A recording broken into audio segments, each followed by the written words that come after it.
상반기에 지금 우리 사업장에 비용이 부족하진 않은지, 아니면 비용이 누락되지는 않았는지, 건물주가 임차료에 대해서 세금 계산서를 잘 발행해주고 있는지, 이런 것들을 알고서 대비를 해야 되는데 몰라요. 내년에 5월 달에 가서 그 자료들을 세팅하려면 가산세가 발생하고, 아니면 인정을 아예 못 받거나, 그런 경우도 생길 수 있어요. 안녕하세요, 로뎀세무 법인입니다. 하반기에는 큰 세금 일정이 없다 보니까 세금 걱정을 안 하시는 경우가 너무 많아요. 그러면서 상반기에 후회하시는 분들도 많이 봤어요. 그래서 이번 영상은 하반기에 좀 주의했으면 좋겠다, 이런 내용들을 좀 담아봤어요. 네, 많은 도움 되시기를 바랄게요. 일단 하반기 세금 일정을 좀 알고 계시면 좋을 것 같아요. 국세청 세금 일정은 7월 달이면 거의 끝나요. 7월 25일 부가세가 딱 끝나면 이제 세무사 사무실도 많이 프리해지죠. 마음도 쫙 가라앉고 이제 고생했다, 좀 쉬자. 근데 이거를 우리 사업하시는 분들도 많이 느껴요. 세금 피로도가 1월부터 7월까지는 굉장히 많아요. 1월에 부가세 내야 되지, 법인세 3월에 내야 되지, 5월에 소득세 내야 되지, 그리고 또 뭐 성실 납세하신 분들 6월에 내야 되지, 그리고 7월 달에 또 큰 부가세 내야 되지. 큰 세금이 다 여기 있다 보니까 세금 피로도가 높은데, 8월이 딱 되면은 여름 휴가철과 맞물려서 이게 세금에 대한 걱정을 싹 내려놓으세요.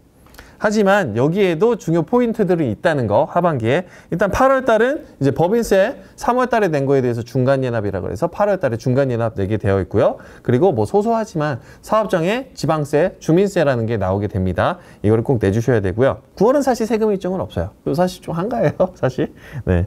10월 달 부가세 예정 신고라는 게 있어요. 부가세를 이제 7월에 낸 거를 절반을 고지를 받거나 아니면 신고를 해야 되는 세금이 있고요. 11월 달은 우리가 5월 달에 낸 종합소득세를 절반을 뚝 내서 11월 달에 내게 돼 있어요. 뭐 종합소득세 5월 달에 300만 원 냈으면은 11월에 한 150만 원 이렇게 나올 거예요. 그리고 12월 연말에는 세금 일정이 크게 없습니다. 하지만 여기에서 또 중요한 거는 인건비 신고는 매달 있다는 거.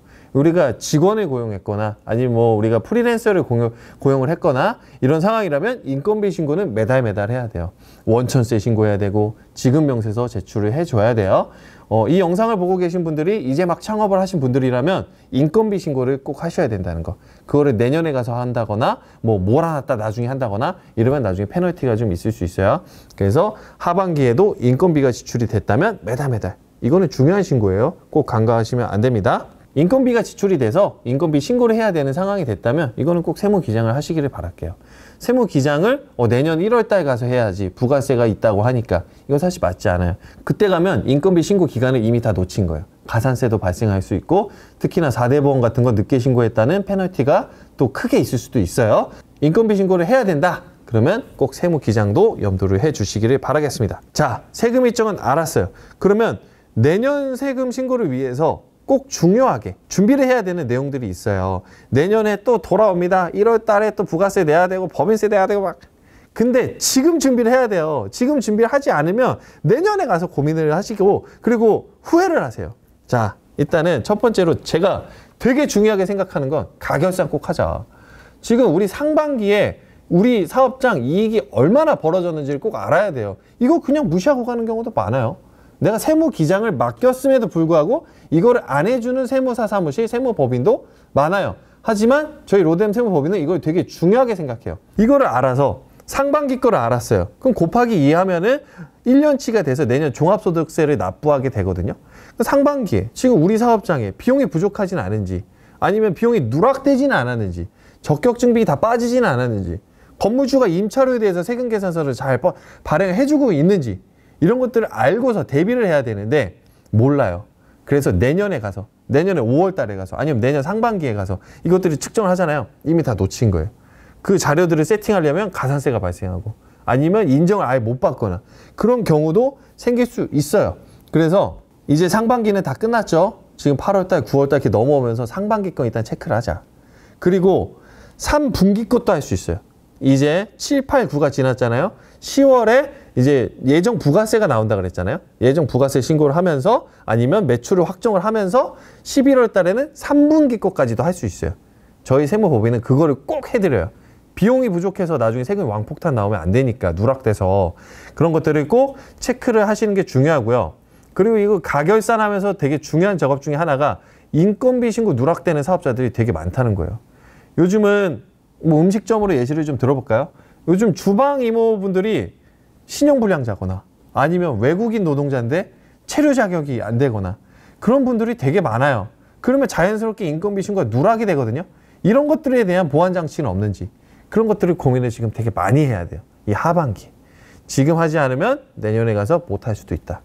꼭 기억을 해주시기 바랄게요. 세금 관련된 자료가 혹시나 지금 우리 사업장이 미비하지 않은지 이것도 꼭 체크를 해야 돼요.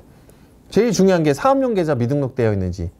기장 안 하시는 분들 꼭 체크하세요. 사업용 계좌 미등록됐잖아요. 창업 가면 다 날라가요. 중소기업 특별세액 가면 다 날라가요. 가산세 나와요. 되게 크리티컬한 거예요, 이거. 그리고 세무 기장하시는 분들도 이거를 가끔 가다가 세무법인에서 안 해줘서 못 먹고 넘어오시는 분들도 있어요. 홈택스 들어가면 그냥 기본적으로 다 확인이 가능해요. 홈택스 들어가서 사업용 계좌 딱 조회 한번 해보세요. 그러면 내가 지금 사업용 계좌로 등록한 게 리스트업이 쫙 돼요. 하나라도 등록이 돼 있어야 돼요. 하나도 등록이 안 돼 있으면은 이거 일단 감면이 다 배제가 돼요.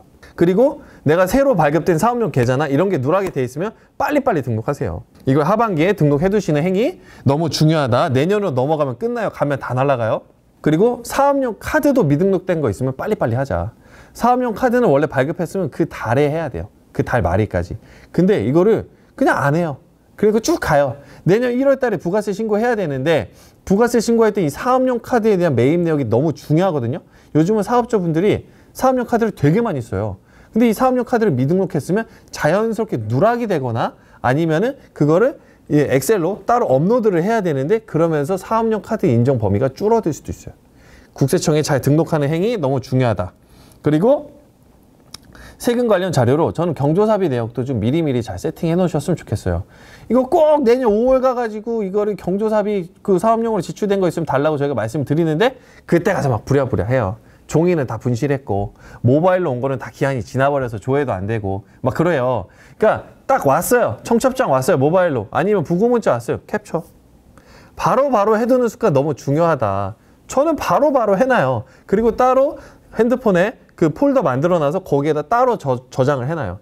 그래서 내년 신고 기간에 저도 이게 담당해주는 우리 직원이 있거든요. 저한테 달라 그래요. 다 보내줘요. 그렇게 해서 세팅을 하는 거예요. 미리미리. 내년 5월 가서 3월 가서 하면은 다 누락돼요. 그래서 미리미리 하는 하반기에 세팅하는 습관도 너무 중요하다. 그리고 이제 세 번째로 사업용 자동차 관련돼서도 좀 잘 준비를 해 두셨으면 좋겠어요. 사업용 자동차 보험 잘 들어야 돼요.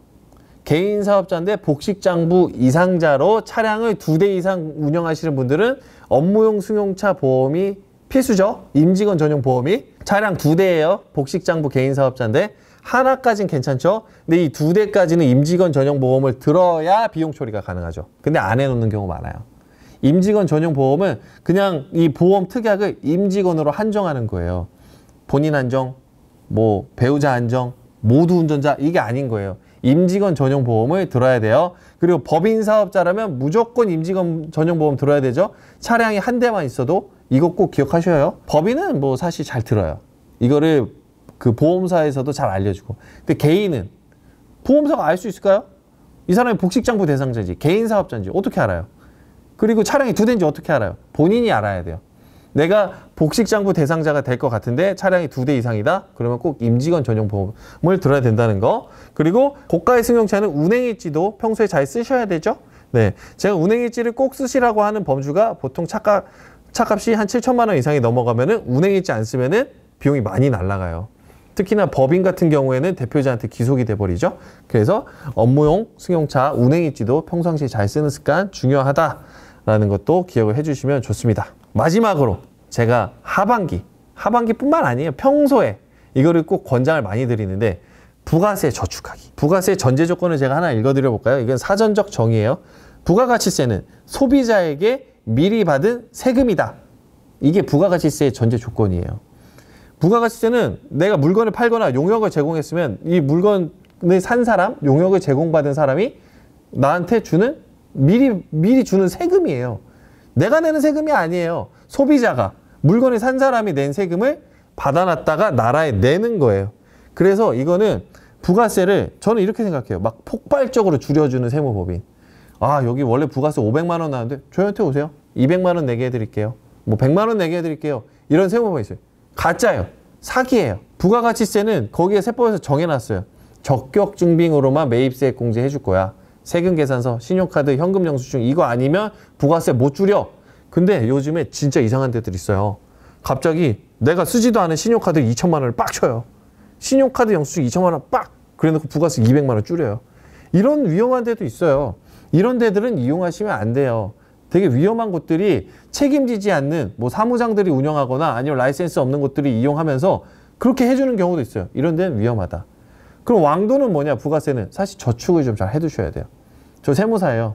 제가 부가세를 제 매출의 80%를 저축해둔다는 건 이거는 굉장하겠죠. 전 세무사인데 그러면 저도 부가세를 줄일 방법을 알고 있는 사람임에도 불구하고 저는 제 매출의 80%, 10%, 8%를 꼭 저축을 해놔요. 왜냐? 아니면 체납 걸릴 것 같아서. 이거 결국에 내 통장에 있으면 내가 다 써버릴 것 같아서 이걸 꼭 저축을 해요. 자, 블로그 표 한번 보겠습니다. 소비자 대상으로 이렇게 운영되는 뭐 음식점, 뭐 아니면 뭐 카페, 뭐 이런 것들이 있어요. 이런 데들은 식재료를 구매해서 소비자들한테 파는 거죠. 이러면 내 매출의 한 3, 4% 정도 저축을 해두면 충분해요. 부가세가 그 정도 나올 거예요. 내가 한 달에 매출이 2천만 원이다. 그럼 3%, 60만 원. 이 정도는 한 달에 나와요. 그러니까 이 정도는 저축을 해두세요. 이건 내 돈 아니다. 이렇게 생각해 두시고, 그럼 미용실, 뭐 체육시설업 이렇게 원가가 안 들어가는 소비성 업종들도 있어요. 이런 데들은 그래도 한 5% 이상은 해두셔야 돼요. 들어가는 게 결국에 매입세액 공제 받을 게 임차료밖에 없어요.